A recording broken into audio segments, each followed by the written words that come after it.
नमस्कार, मैं फिर से आपके साथ हाजिर हूं वीकली वार लेकर डीए न्यूज प्लस पर शकील साजिद।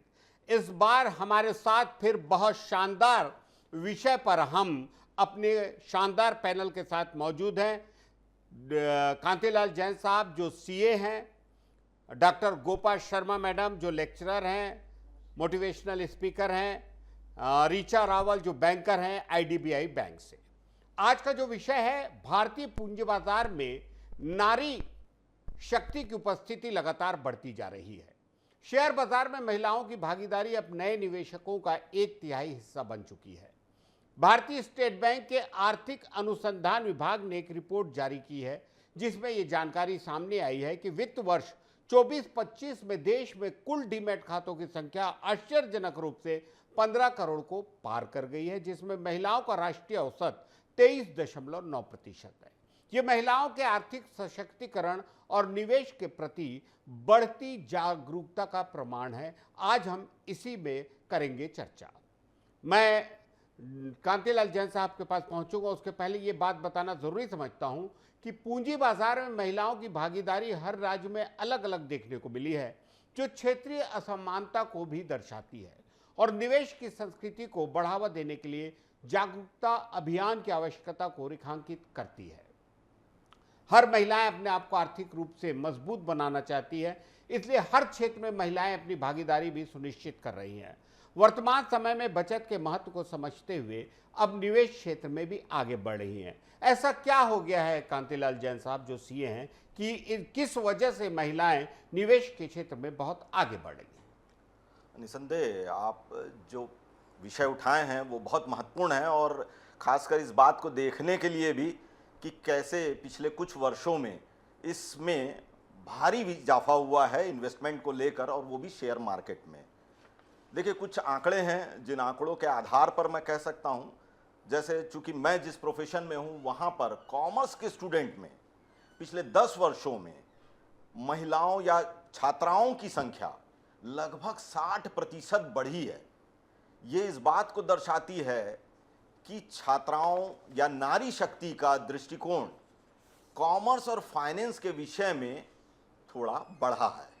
ये भी एक कारण है जिस कारण की वजह से इनकी जागरूकता इस विषय में हुई है। दूसरा विषय आता है, पिछले 10 वर्षों में हम पूरे देश में देख रहे हैं जिस तरीके से डिजिटलाइजेशन हो रहा है और इंफॉर्मेशन जिस स्पीड से छोटी जगह तक पहुंच पा रही है, उसका एक कारण है कि इन्वेस्टमेंट में भी जागरूकता काफ़ी बढ़ी है।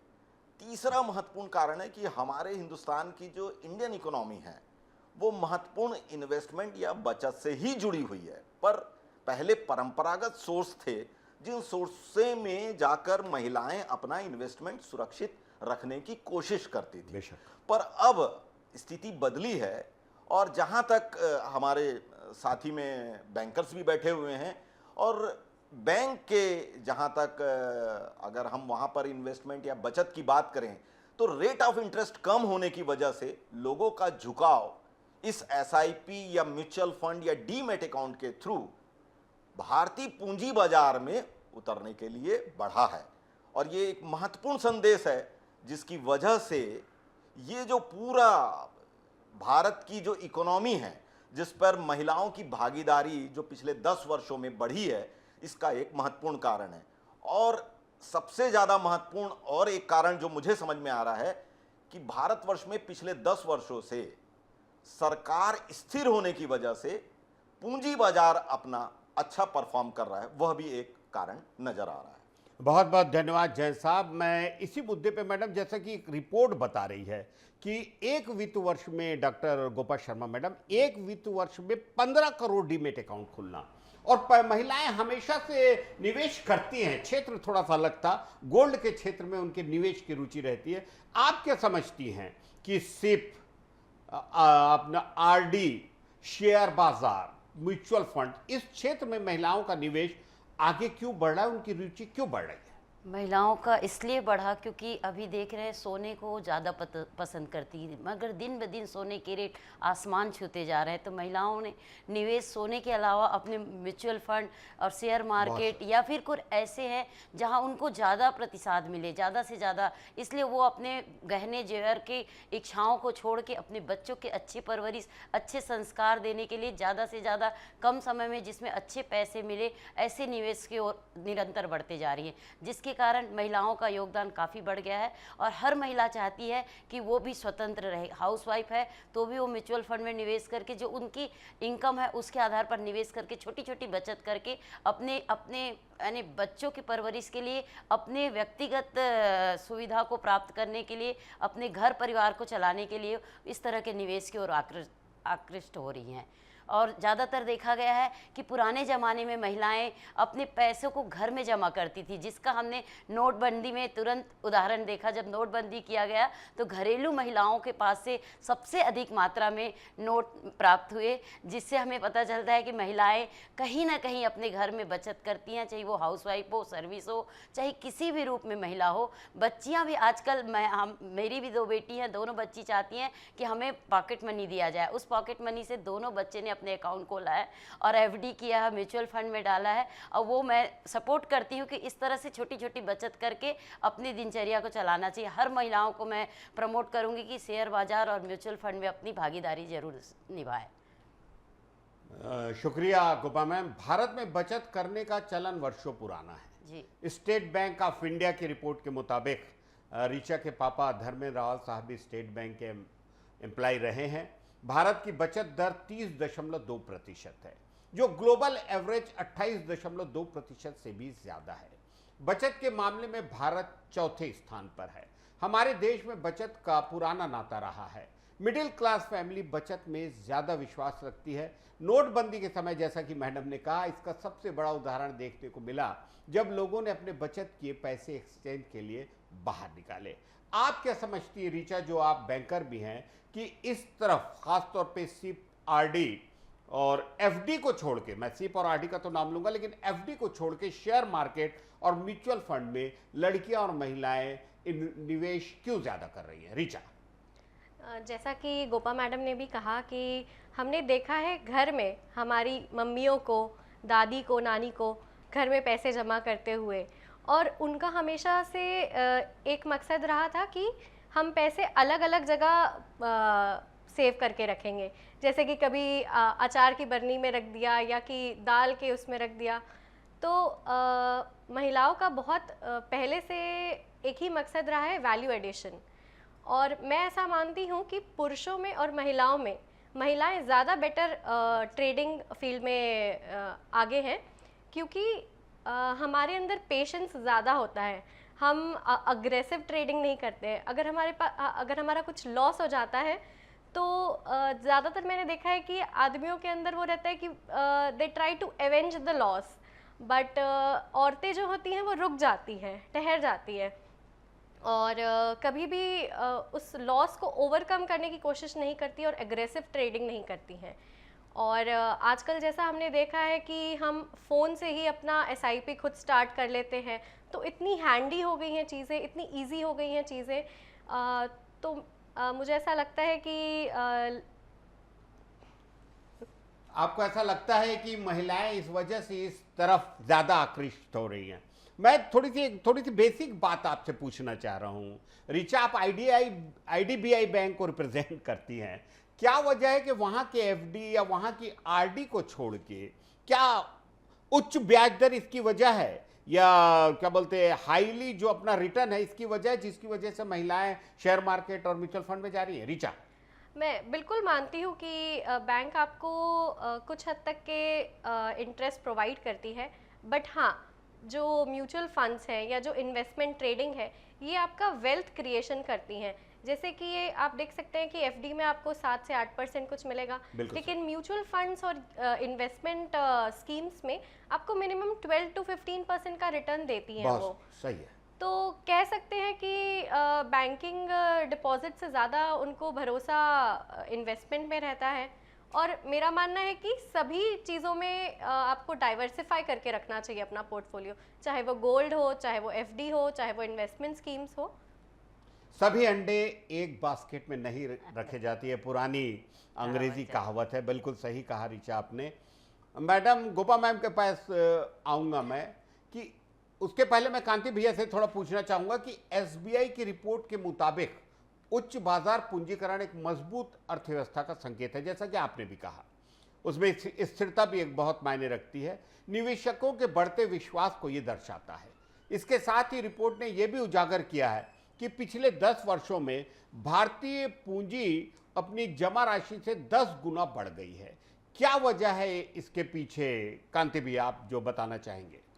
देखिए, जमा राशि बढ़ी है, इसके पीछे आप बैंकर ज़्यादा अच्छे से ये जानते हैं कि पिछले 10 वर्षों में बैंकों में बैंक अकाउंट की संख्या बढ़ी है। सबसे पहली चीज़ ये आई है कि जो पैसा घर में, जैसा कि अभी ऋचा जी ने भी बताया और गोपा जी ने भी बताया कि महिलाएं परंपरागत ढंग से पहले अपने घर में पैसे को रखती थी। जब वो पैसा बाजार में आया, चाहे वो बैंक के माध्यम से आया, देखिए माध्यम बैंक ही होता है जो बाजार तक पैसे को पहुंचाता है। सही। जैसे बैंक में पैसा आता है, उसके बाद में फिर अब कैलकुलेशन स्टार्ट होता है जो रिटर्न की बात करते हैं। अभी हमने ये चीज़ जो देखा, अब ये जो शोध का विषय है कि म्यूचुअल फंड में या ट्रेड फंड में या ट्रेड इन्वेस्टमेंट में सबसे ज़्यादा अगर नारियां की संख्या किस एज ग्रुप के आ रहे हैं, ये एक बहुत महत्वपूर्ण विषय है। अभी भी अगर हम देखें हिंदुस्तान में, तो अगर हम 55 अबव की बात करें तो वो बैंकिंग और जो हमारे ट्रेडिशनल सोर्स थे हमारे इन्वेस्टमेंट के, वहाँ पर अभी भी वो केंद्रित हैं, क्योंकि वो रिस्क फ्री है। इस पर पूरा जो है वो भावनाओं और इमोशंस की चीज़ें हैं।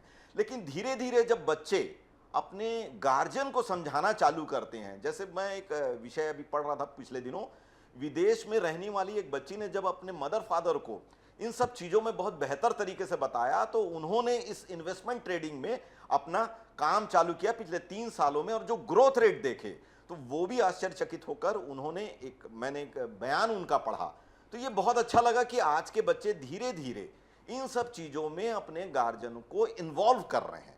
अब सेकंड आता है कि हम ये देखें कि 18 साल से लेकर 40 साल की उम्र की अगर नारियां अगर इस चीज़ में इन्वेस्टमेंट में ज़्यादा ध्यान दे रही हैं, तो इसके पीछे आप इन 10 वर्षों में जो पूरे ग्लोबल चेंजेस आए हैं, जिसमें डिजिटलाइजेशन भी है, इंफॉर्मेशन फ्लो भी है, टेक्नोलॉजी एडवांसनेस भी है, और सबसे बड़ी बात है जो महंगाई की दर बढ़ी है, उस दर में अब पहले और अब में ये अंतर आया है कि परिवार का हर सदस्य अपना कुछ ना कुछ योगदान देना चाहता है। जैसे कि गोपा मैडम ने अपनी बच्चियों के बारे में बताया, जैसे बच्चा अपने पैरों में खड़ा होना चालू होता है तो वो चाहता है कि मैं भी अपने परिवार में कुछ ना कुछ योगदान दूं, और यही योगदान की भावना धीरे धीरे उसको इन्वेस्टमेंट की ओर ले जाती है, और उसमें सबसे बेहतर विकल्प पूंजी का बाजार में लाना होता है। धन्यवाद कांति भैया। और जैसा कि आपने कहा, हम लोग भी इस बात से सहमत हैं। मैं गोपा मैम के पास वापस आता हूं। महिला निवेशकों की भागीदारी के मामले में कई राज्य अभी भी पीछे हैं। हम ये राष्ट्रीय स्तर का सर्वे बता रहे हैं।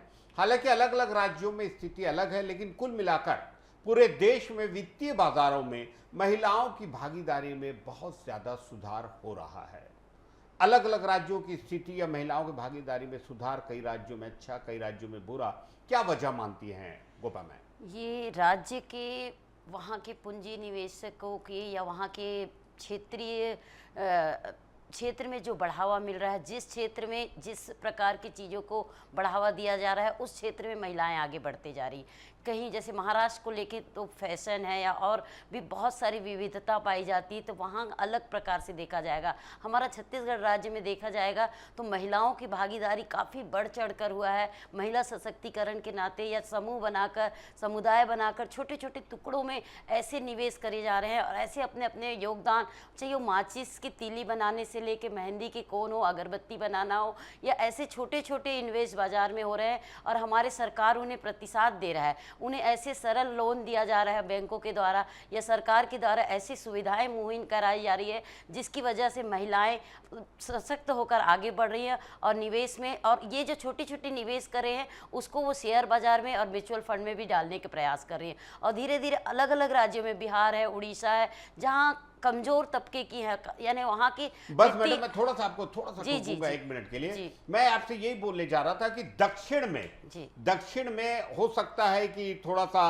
ज्यादा आपका शिक्षा का प्रसार हुआ है, ज्यादा शिक्षित लोग हैं, तो दक्षिण में आपके शेयर होल्ड मार्केट में और म्यूचुअल फंड में थोड़ा ज्यादा बेहतर स्थिति है। आपने महाराष्ट्र का नाम लिया, वहां भी सहकारिता बहुत पहले से बेहतर स्थिति है, जी, जी। लेकिन कुछ इलाके जिनके आपने नाम लिए वहां थोड़ा कम है, वही वजह जी, मैं जानना चाह रहा जी हूं। जी मैं वही बताना चाह रही थी कि हमारे छत्तीसगढ़ उड़ीसा जो आसपास के राज्य हैं वहाँ उतनी महिलाएं आगे बढ़कर नहीं आई जितना साउथ में और महाराष्ट्र में या फिर नॉर्थ ईस्ट में आया हुआ है।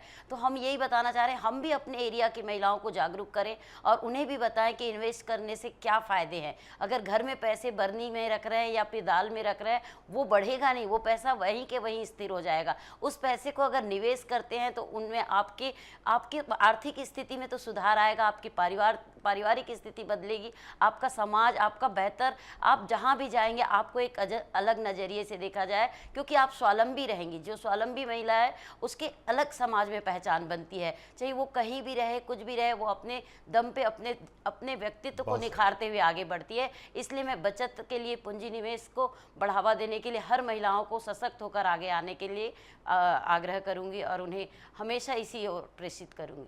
मैं वापस ऋचा के पास जाऊंगा। ऋचा, जैसा कि आपने बोला था कि आपकी दादी, आपकी नानी, बिल्कुल मैं कई बार तो मुझे लगता था कि आटे के डिब्बे से भी नोट निकले हैं। जी निकले हम लोगों की माता जी तो पता नहीं कहाँ कहाँ छुपा के रखती थी। और दूसरी बात ये क्या होती थी कि उसमें एक बहुत बड़े जो जेब कटती थी, वो ऐसा लगता है हम लोगों के परिवारों के पुरुष की जेब थी। उसको शायद आपने देखा होगा, महसूस किया होगा दादा नानी के दौर में। आपको क्या लगता है कि सोने, एक जो महिलाएं सोने में निवेश करती थी और जो पुरुष रियल एस्टेट जमीन के उसमें निवेश करते थे, उससे अलग हटकर म्यूचुअल फंड और शेयर बाजार में आई है, वजह क्या लगता है? मुझे ऐसा लगता है कि गोल्ड और रियल एस्टेट हमेशा से पुरुषों का काम रहा है उसमें इन्वेस्ट करना, बट महिलाएं आगे निकल कर आई है। मुझे इस बात पे गर्व होता है और खुशी भी होती है कि हम उस मिथक को आगे तोड़कर निकले हैं कि हम भी इस फील्ड में आगे बढ़ सकते हैं, हम भी ये कर सकते हैं। हाँ, 1/3 हो गई हैं आप, ये तो बिल्कुल, बहुत बिल्कुल। क्रेडिट की बात है। इसका सबसे बड़ा रीज़न है, और मैं कहना चाहूँगी सीक्रेट है, शायद मेरा भी यही सीक्रेट है, कि हमें इन्वेस्टमेंट में कंपाउंडिंग का मैजिक जो होता है वो मिलता है, जो आपको रियल एस्टेट और गोल्ड में एक फिक्स्ड या कहना चाहिए कंसिस्टेंसी से वो बढ़ता है। सहल भाषा में थोड़ा सा इसे बोलिए, बहुत अच्छी बात बोली आपने, हमारे दर्शकों रिस्क के कम रहता है। जी, जैसा कि गोल्ड और रियल एस्टेट में धीरे धीरे करके या एक ही तरह का ग्रोथ आपको देखने मिलता है, लेकिन अगर आप इन्वेस्टमेंट फील्ड में देखेंगे तो आपको कंपाउंडिंग का मैजिक मिलता है। जैसे कि SIP होती है, आप 1-1 हज़ार करके धीरे धीरे जमा करती हैं, लेकिन अगर 3 साल 5 साल 10 साल बाद आप देखती हैं मुड़कर पीछे, तो आपको एक बहुत बड़ा चेंज दिखता है कि हमने जो छोटी छोटी बचत की थी उससे आज हमारे पास एक वेल्थ जो है वो ज़्यादा बड़ी दिखती है। शायद यही वजह है कि हर बैंक ने अपना म्यूचुअल फंड और अपना शेयर मार्केट का वो शुरू कर दिया। वही सही वजह बात है, है। IDBI भी इस बात से थोड़ी सी चिंतित तो होगी कि हमारे FD या हमारे RD थोड़े से कम हो रहे हैं, तो आप लोगों ने भी इस बात पे प्रयास शुरू कर दिया है। SBI, PNB, BOB के जैसा IDBI ने भी और दूसरे बैंकों ने भी प्रयास शुरू कर दिए हैं। जी जी बिल्कुल। बहुत बहुत धन्यवाद ऋचा, बहुत अच्छी बात बोली। और हम चाहते थे कि यंग जनरेशन क्या सोचती है वो खुल के बाजार में आए। मैं एक बार फिर से कांति भैया के साथ बहुत संक्षिप्त में कुछ बातें बोलना चाहूँगा। कांति भैया, आपने शुरू में एक बात कही थी कि 10 साल का स्थायीकरण, आपने ये बात की थी पॉलिटिकल एनवायरनमेंट के दौर में। मैं एक बात आपसे पूछता हूँ, हाल के दिनों में दुर्भाग्य रहा कि हमारे पूर्व प्रधानमंत्री जो बहुत अच्छे आर्थिक परिदृश्य के विद्वान थे, उन्होंने यहाँ पर उदारीकरण को लाया था। LPG बोला जाता था, शायद उदारीकरण को लाया था। तो उस उदारीकरण के लाने से क्या हमें बहुत फायदा हुआ, या अभी जो डिजिटलाइजेशन किया जा रहा है इससे क्या फर्क महसूस करते हैं आप? देखिए, उदारीकरण जब लाया गया तब हम उसके लिए सही तौर पे तैयार नहीं थे। अच्छा, धीरे धीरे स्टेप बाय स्टेप जो चीज़ें हुई है, उसके आधार पर धीरे धीरे हमें परिवर्तन आया। डिजिटलाइजेशन क्यों इम्पोर्टेंट है ये आप अभी समझ रहे हैं कि इंफॉर्मेशन जो है वो आखिरी व्यक्ति तक हर बात का पहुँचे। देखिए इन सब चीज़ों में जुड़ी हुई ये भी चीज़ें, जैसे आज हम जिस विषय पे कर रहे हैं उसमें हम रियल एस्टेट और गोल्ड की भी बात आपने उठाई। देखिए ये अब महंगा इन्वेस्टमेंट हो गया है, और जहाँ तक ये इन्वेस्टमेंट ट्रेडिंग की बात है, चाहे वो अपन एसआईपी के थ्रू करें, एक बहुत मिनिमम अमाउंट पे भी हम इसको प्रारंभ कर देते हैं। तो ये भी एक कारण है कि महिलाओं का इस ओर ज़्यादा झुकाव आया है। कांति भैया शुक्रिया। मैं यहाँ आपको टोकूंगा, मैं जाऊँगा गोपा मैम के पास। गोपा मैम, बूंद बूंद से घट भरे, ये बहुत पुरानी कहावत है। आप कांति भाई की इस बात से सहमत है, कांतिलाल जैन साहब के, कि जो महंगे इन्वेस्टमेंट है, महंगे निवेश है, इस वजह से रियल एस्टेट और गोल्ड को छोड़कर महिलाएं, आपके वर्ग की महिलाएं, ये शेयर मार्केट और इस पे आई हैं? जी जी, मैं 100% सहमत हूँ, क्योंकि पहले ज़माने में ऐसा बोला जाता था बेटी को दहेज देना है तो इतने सोने दो, ये दो, मगर अब वो नहीं बोलते। इन्वेस्टमेंट के लिए म्यूचुअल फंड के पेपर दे दो या शेयर बाजार का वो दे दो, वो ज़्यादा उचित माना जाएगा। और बच्चे भी अब गोल्ड के लिए उतना रुझान नहीं है, कम गहने, कम कपड़े और अच्छे इन्वेस्टमेंट को पसंद करने लगे हैं। तो मैं ज़रूर कांति भाई के बातों से सहमत हूँ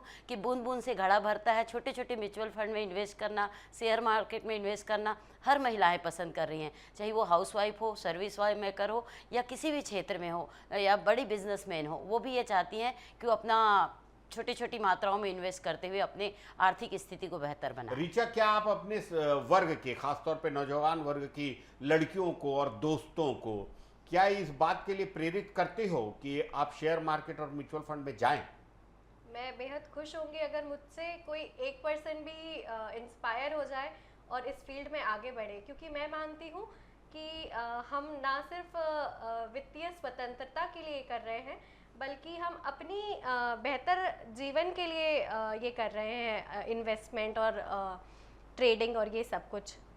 कांति भैया, एकदम आखिर में, क्या हमारे पूंजी बाजार का भविष्य बहुत शानदार है? देखिए बहुत सब कुछ निर्णय करता है और डिपेंड करेगा कि हम कैसे इसको करते हैं। जहाँ तक इतना रुझान बढ़ा है, 15 करोड़ जो आंकड़े आए हैं, इसके साथ एक बहुत बड़ी जिम्मेदारी सरकार की भी बढ़ जाती है, क्योंकि आए दिन हम पेपर में पढ़ते हैं कि शेयर फ्रॉड हो गया, इन्वेस्टमेंट फ्रॉड हो गया, और महिलाएं बहुत कुछ कई बार इन एक दूसरों की बातों में, जिसमें माउथ पब्लिसिटी हम जो एक वर्ड यूज़ करते हैं, उसमें भी प्रभावित होती हैं कि कैसे उन्होंने बढ़ा लिया तो कैसे हुआ, क्या हुआ। इन सब बातों पर कई बार हम गलत अकाउंट या गलत आदमियों के चक्कर में जो कंपनी अकाउंट वगैरह खोल के रख लेते हैं और इन्वेस्टमेंट का बड़े बड़े शब्द कहूँ झांसा देकर वो काफ़ी इन्वेस्टमेंट करा लेते हैं। तो इस ओर सरकार को विशेष ड्यू डिलिजेंस जैसे कहते हैं कि एक सही दिशा निर्देश लगातार, जैसे अभी आप मोबाइल में कॉल करते हैं तो तुरंत एक मैसेज आ रहा है कि इन लोगों के द्वारा अगर आपको कोई कॉल आ रहा है तो कृपया आप घबराएं ना। वैसे ही लगातार आप उन अकाउंट होल्डरों के जिनका आरओसी, जैसे एमसीए के साइट में आरओसी में उस कंपनी की पूरी डिटेल रहती है, वैसी डिटेल को सर्च करने का तरीका, कौन इन्वेस्टमेंट बैंकर है, कौन इन्वेस्टमेंट की एजेंसी है, कौन इनको ऑथराइज करती है, कौन रेगुलेट करती है, इसका इन्फॉर्मेशन लगातार दें, ताकि ये जो चीज़ हो रही है, क्योंकि देखिए रुझान आता अच्छा है, बढ़ता जब है तो गलत लोग भी इसमें अपना हाथ ज़्यादा बढ़ा देते हैं। तो हम उसको अभी से स्टॉप करें ताकि ये रुझान लगातार बरकरार रहे और भारतीय आर्थिक बाजार लगातार मजबूत बनता रहे। बहुत बहुत शुक्रिया कांतिलाल जैन साहब, सीए हैं, इन्होंने अपनी पूरी चीज़ें जो बताई, बहुत गंभीर चीज़ें, मैं इनका आभार व्यक्त करता हूं अपना कीमती वक्त देने के लिए। डॉक्टर गोपा शर्मा जो मोटिवेशनल स्पीकर हैं, उन्होंने भी अपना कीमती वक्त दिया। ऋचा रावल जो नौजवान बैंकर हैं, उन्होंने अपना वक्त दिया, मैं इन सब के लिए इनका आभारी हूँ। डीए न्यूज़ प्लस भी आपसे ये अपील करता है कि आप किसी भी तरह से अननोन लिंक पर न जाएं, उन लोगों के साथ आप किसी भी तरह का मेल मिलाप, चाहे वो ऑनलाइन हो या ऑफलाइन हो, आप ना करें जो आपको थोड़े से भी संदिग्ध लगते हों। बात निकलेगी तो दूर तलक जाएगी। बहुत गंभीर विषय था, आप सभी ने वक्त दिया, ज़रूर देखें डीए न्यूज़ प्लस के साथ। नमस्कार, बहुत बहुत धन्यवाद।